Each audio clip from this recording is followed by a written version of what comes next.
Hey everybody, Sam here from Striation 6, and I'm back with part 2 of our guide 4 awesome ways to bulletproof your low back without exercising your low back. And again, this is in no way to discourage you from exercising your low back.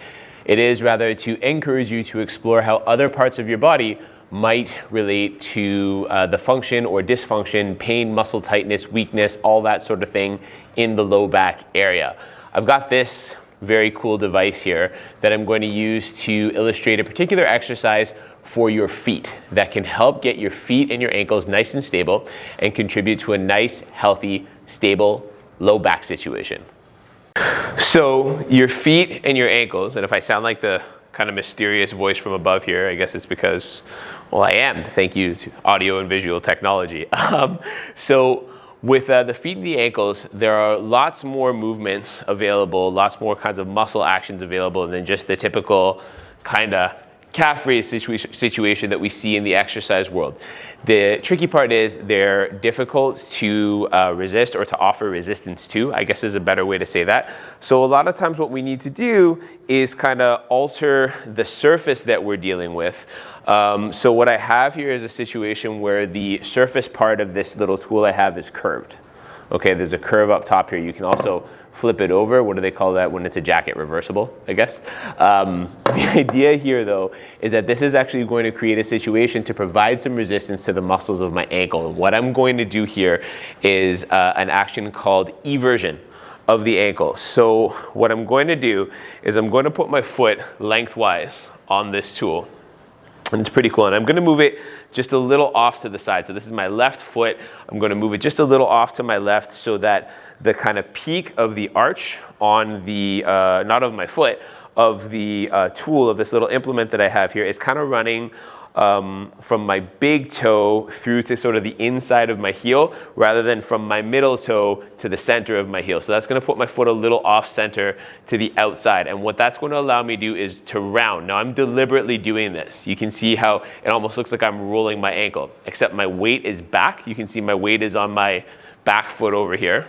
And what I'm going to do instead is use the muscles on the outside of my lower leg of my shin here to just lift the outside of my foot. So you see how you can see a little bit more of the white from that little implement, from that little piece, and a little less of my foot. And now I'm going to just slowly round down again and come on up again.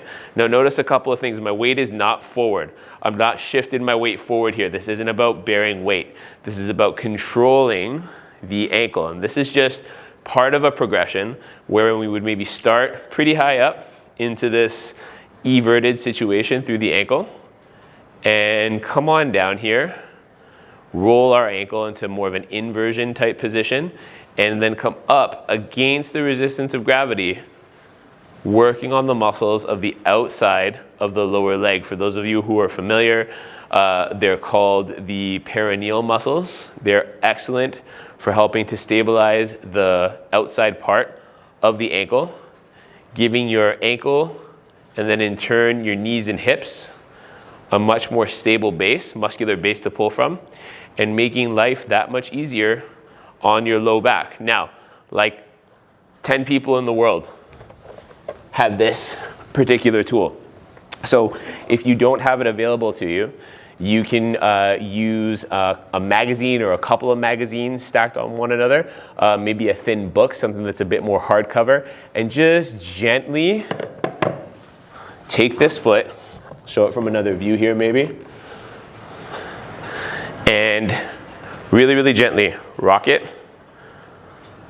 this way. And notice I'm not really moving my knee around too much, my knee staying in one place, and I'm just elevating the outside of that foot.